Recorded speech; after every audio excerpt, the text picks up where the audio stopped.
Eyes are fixed on the Vatican today, where Catholic cardinals will start holding a conclave to elect a successor to the late Pope Francis. It's a ritual dating back centuries and takes place under strict secrecy. Here's a closer look at the process of picking the next pope. The world's waiting for white smoke, the signal a pope has been chosen. But before the faithful glimpse the new pontiff, first comes a highly secretive process, a conclave. It takes place behind closed doors in the Vatican's Sistine Chapel. The red-cloaked cardinals are responsible for electing a new pope. While there are more than 250 of them worldwide, only those under the age of 80 are allowed to vote.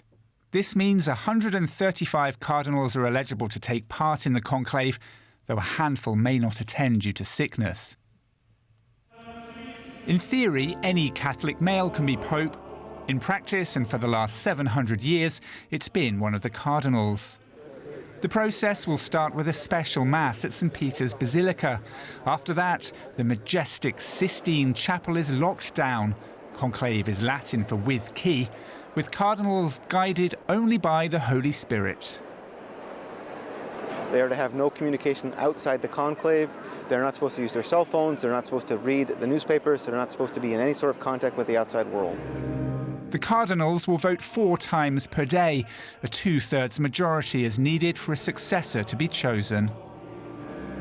Each of the cardinals writes on a slip of paper which says in Latin something along the lines, "I choose as Pope so-and-so." They write it down in their own handwriting, and they are encouraged to masquerade their handwriting. The process can be quick, as was the case for Pope Francis, or it could take several weeks.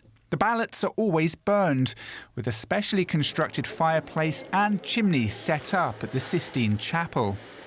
If no majority has been reached, the ballots will be mixed with a chemical that makes black smoke.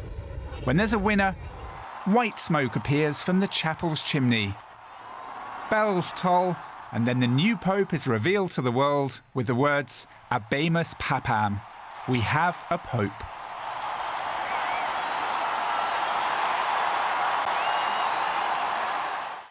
Our correspondent Jack Perrick is in Rome covering the conclave. Jack, the conclave is about to get underway with a special mass at St. Peter's Basilica.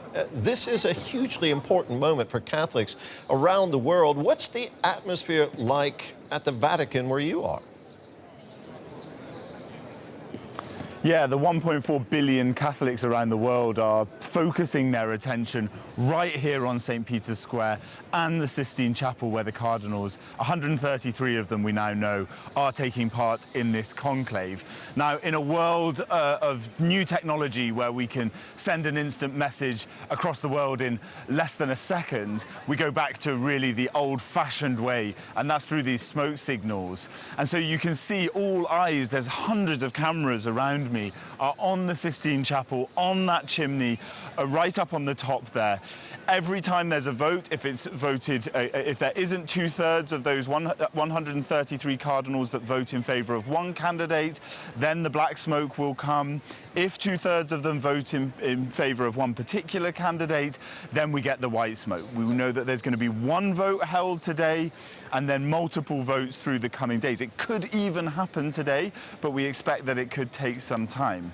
There's an interesting sort of quote that they say around these parts, people following the Vatican. They say, "He who goes in as the Pope," so all of the speculation that we've had so far recently often comes out as a cardinal. The cardinals believe that God has already chosen a Pope and that their job is just to find out who that Pope is.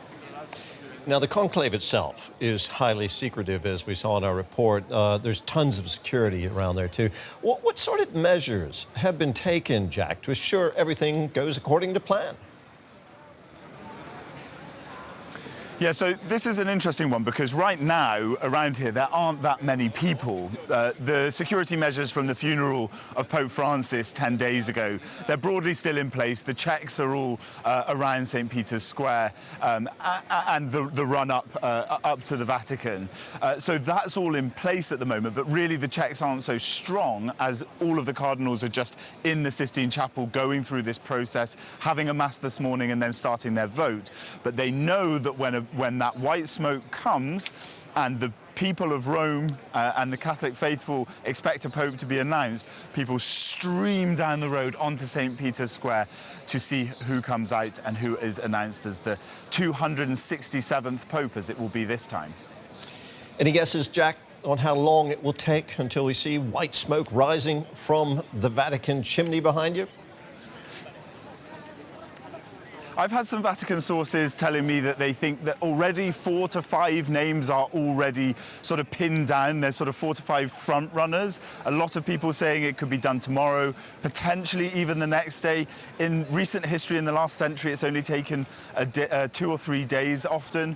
But in the past, it has taken a long time. We'll have to wait and see. There are a lot of names that have been thrown out over the last few months. Since Pope Francis got sick in February, there's been a lot of names that have sort of risen and fallen. We just never know until it is really fully announced, and 2/3 of those cardinals make that selection for the next Pope, Terry. Jack, thank you very much. Our correspondent Jack Perrick in Rome.